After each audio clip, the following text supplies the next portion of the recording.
Donc moi, c'est Cheyenne. Je suis en 2e année.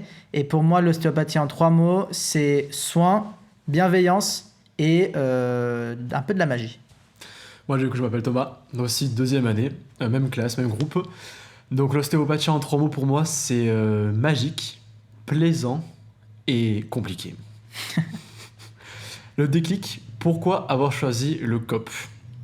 Alors pour ma part, j'ai choisi le COP parce que je voulais faire un métier dans le domaine médical et parce que je trouvais lors du coup des forums, même de la présentation du métier, que c'était un métier qui me plaisait, qui donnait envie d'apprendre en tout cas. Je sais pas toi de ton côté. Ouais, moi pareil, j'avais fait une école de commerce avant, donc rien à voir. Ouais. Et en fait, je voulais faire voilà, un métier un peu de soins et de prendre en charge des gens, de faire en sorte que ma journée a été productive, que j'ai vraiment aidé des personnes. Et du coup, je me suis dit, l'ostéopathie, ça peut être cool. Et le COP, qui était du coup très bien reconnu, je me suis dit, c'est une Ouais. décision sage et sécurisante. Ouais, d'accord avec toi. Ta plus grosse galère en cours d'anatomie jusqu'ici? Alors là, je pense qu'il y a plusieurs matières qui m'ont fait un peu du mal au début de l'année. Mais moi, le plus dur, c'était le membre supérieur. J'ai décroché au début et après, c'était fini. Ah ouais, je suis d'accord avec toi aussi sur ce point-là. Mon supérieur, ça a été compliqué. Moi, anatomiquement parlant, général, ça a été compliqué. Mais membre inférieur, le pied. Bien difficile comme il faut. Oh c'est ça. ouais, Ok. il envoie quoi. Ouais, je suis d'accord. La mode de l'ostéo, don inné ou travail acharné? Alors pour ma part, c'est une question de travail acharné à 100%. Je trouve qu'il faut pratiquer pour ressentir. Sur papier, ça paraît simple, mais en pratique, c'est vachement plus complexe. Ouais, en fait, il faut apprendre à voir avec les mains. Mm. Et ça, je pense que c'est un peu compliqué. Mais je pense que le travail acharné est obligatoire. Et après, je pense qu'il y a des gens qui peuvent avoir une sensibilité un peu plus élevée, Ouais, qui c'est feront vrai, que ouais. ils auront peut-être un peu un avantage au début, ou même à la fin, un peu avoir ce petit truc en plus. Ouais, Mais c'est après, vrai. ouais, je suis d'accord avec toi, travail acharné, c'est ça c'est 100%. ça qui va tout changer. Le cliché sur les étudiants en ostéo que tu veux briser. Ah, moi, c'est mes potes qui me demandent de les masser. Je suis pas masseur. Je suis pas masseur. Voilà. Bon, alors pour ma part, c'est que je suis d'accord avec toi. On n'est pas masseur. Et donc je reprends le même truc, mais sauf que vraiment, on vise la globalité. On peut très bien aller comme sur les organes viscérales, du ventre, de l'estomac, du foie, la peau, enfin, de manière générale, on a tout le corps en globalité. Ta technique préférée, celle où tu te sens le plus à l'aise.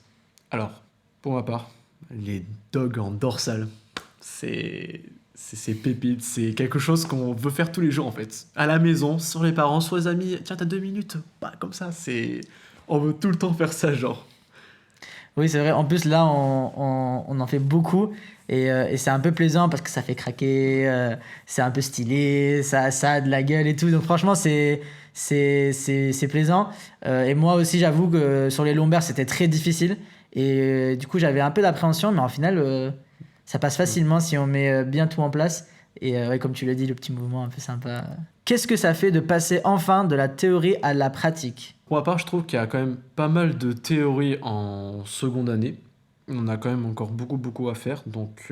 Mais c'est vrai que niveau pratique, on arrive à un stade où on commence à mieux comprendre certains concepts. Et donc là, on réfléchit en mode, ah, attends, ça on a vu ça. Donc, ah, ça, enfin, ça, je jette tout ça dans la tête.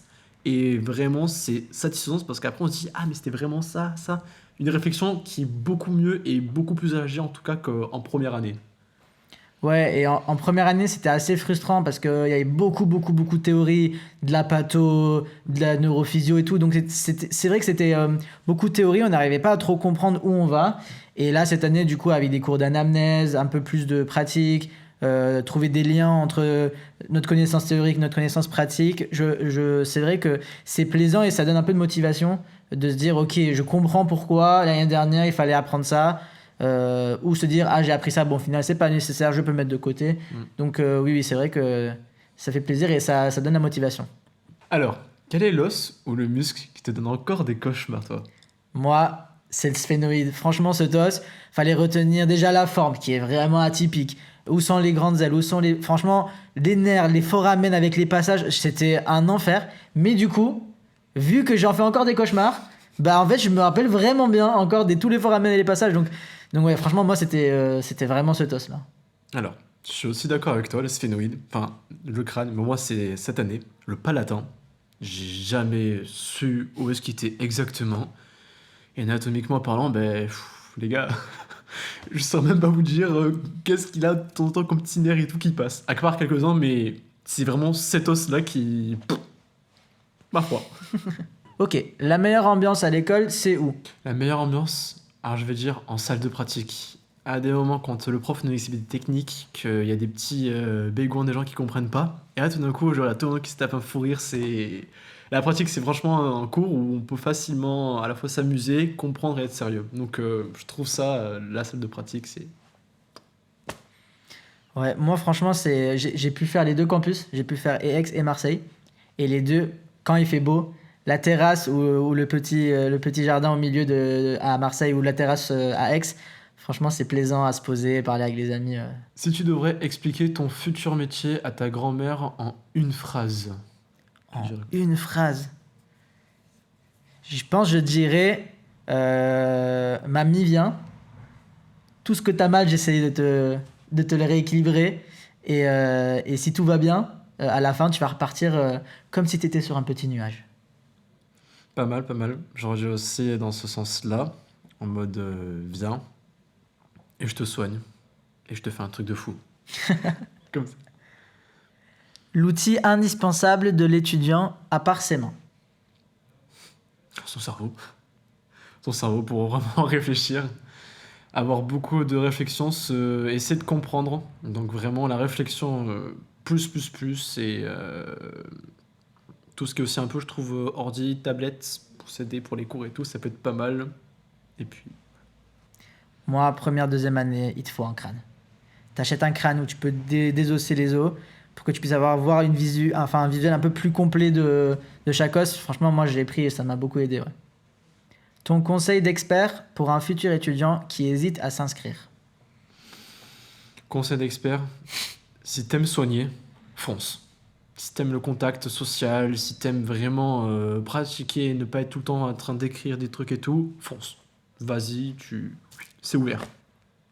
Mon conseil à moi, ce serait en fait de vraiment rester ouvert et s'intéresser un peu à tout. En fait, qu'est-ce que ça veut dire d'être ostéopathe? Qu'est-ce que ça demande d'être un kiné, etc. De faire un choix conscient et de le faire à fond et de se dire qu'en fait, de toute façon, sur le chemin, on apprendra plein de choses. Et si après vous avez fait une belle analyse, bah du coup, ça veut dire que vous avez fait le bon choix. Ah, vertèbre. 100%. Ah, moi j'aimais bien Viscéral quand même. C'était compliqué, mais c'était intéressant.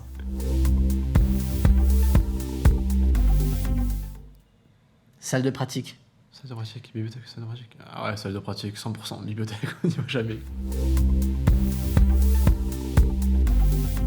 Ah, le cas. Pas trop café, mais nuit blanche. Bien tapé nuit blanche en tout cas. Alors moi jamais de nuit blanche, donc café serré.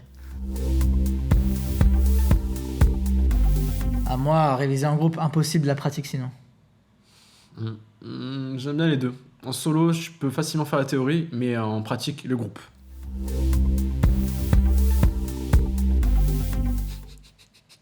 Craquer. Ah, craquer 100%. Le bruit. Ah, pépite.